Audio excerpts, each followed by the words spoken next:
Hoje vamos explorar a incrível vitória de Moshe Rabbeinu e do povo de Israel sobre os reis gigantes Og e Sihon. Prepare-se para a jornada fascinante através das escrituras bíblicas. Shalom, bem-vindos ao canal Desvendando a Torá. Para entender essa vitória, precisamos primeiro conhecer o contexto histórico e geográfico da época. Og, rei de Bashan, e Sihon, rei de Hesbon, eram conhecidos por sua estatura e força impressionantes. Mas quem eram esses gigantes? A Bíblia descreve Og como o último dos Rephaim, uma raça de gigantes, como está descrito em Deuteronômio, capítulo 3, versículo 11, que nos dá uma ideia de sua estatura. Diz assim: pois somente Og, rei de Bashan, restou dos Rephaíns. Eis que seu leito, um leito de ferro, não estava porventura em Rabá dos filhos de Amon? 9 côvados é o seu comprimento, e 4 côvados sua largura, segundo o côvado de um homem. Mas afinal, quem eram os Rephaíns? Em Bereshit, Gênesis capítulo 14, versículo 5, diz assim: no 14º ano veio Kedorlaomer e os reis que estavam com ele, e feriram os Rephaim em Asterote Carnaim, e os Uzins em Ram, e os Emins em Save Queriteamim. Este versículo menciona que os Rephaíns habitavam em Asterote e Carnaim. Eles são listados junto com os outros povos gigantes.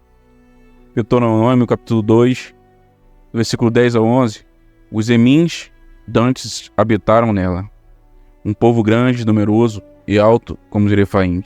Também eles foram considerados Rephaim como os Anaquins, mas os moabitas eles chamavam de Emins.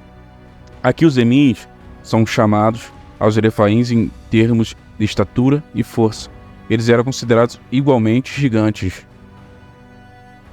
Nós vemos que em Deuteronômio capítulo 3, versículo 11, que esse versículo destaca que Og, rei de Bashan, era o dos últimos Rephaim, seu leito de ferro, com aproximadamente 4 metros de comprimento, indica sua enorme estatura.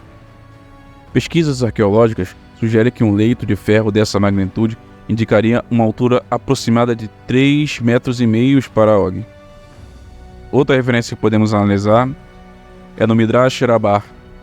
Diz assim: os Rephaim são descritos como uma raça de gigantes, cujo poder e estatura eram reconhecidos por todas as nações circunvizinhas. Eles habitavam principalmente na região de Bashan e outras áreas adjacentes de Canaã. O Midrash fornece uma visão mais detalhada sobre os Rephaim, destacando sua notoriedade entre os povos antigos. No Talmud, Tratado Brahot 58b, os Rephaim eram gigantes e eram conhecidos por sua incrível força e poder. Eles eram uma das principais ameaças que os israelitas enfrentaram ao entrar em Canaã. Nós vemos que o Talmud ele reforça essa ideia de que os Rephaim eram temidos por sua força e tamanho. Estudos arqueológicos, algumas escavações na região de Bashan e ao redor têm encontrado ossos e ferramentas que sugerem a presença de indivíduos de grande estatura. Embora não haja consenso acadêmico sobre a identificação direta com os Rephaim bíblicos, achados arqueológicos na região de Bashan, que foi habitada por Og, reforçam as narrativas sobre a existência de gigantes na antiguidade. Textos ungarítimos, em textos antigos encontrados em Ugarit, atual Ras Shana, na Síria, há menções de seres gigantes chamados Repum, que podem estar relacionados aos Rephaim bíblicos. Esses textos sugerem que a crença em gigantes era comum na antiga Canaã e nas culturas vizinhas. Os Rephaim eram uma raça de gigantes que habitava Canaã antes da conquista israelita. Descrito nas escrituras bíblicas e mencionado na literatura rabínica, eles eram conhecidos por sua grande estatura e força. Evidências arqueológicas e textos antigos de culturas vizinhas reforçam a ideia de que a crença em gigantes era comum na região.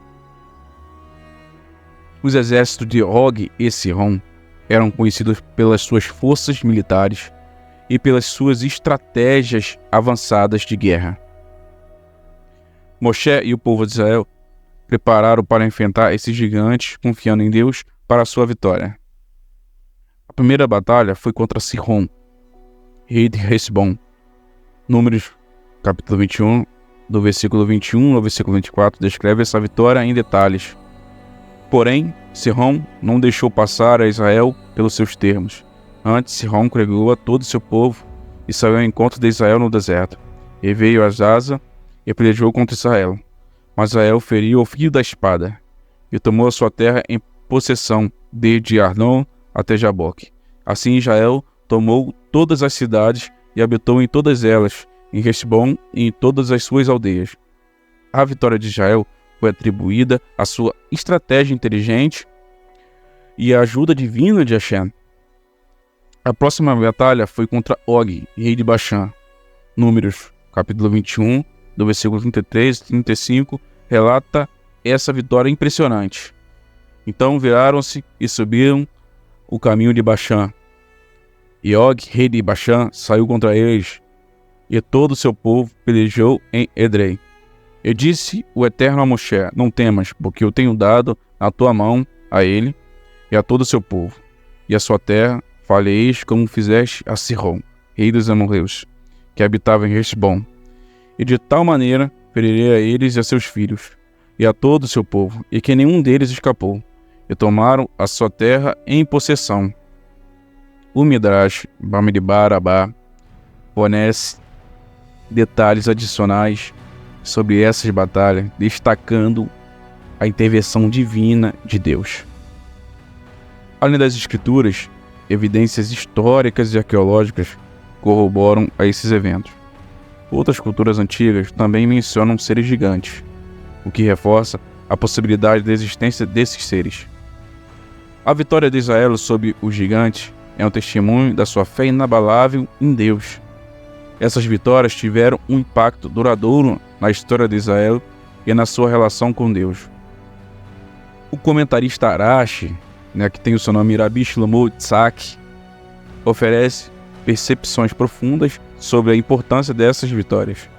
Nós vemos que Moshe Rabbeinu demonstrou liderança e coragem ao enfrentar esses desafios. Faça essa pergunta a si mesmo: o que podemos aprender com essas batalhas?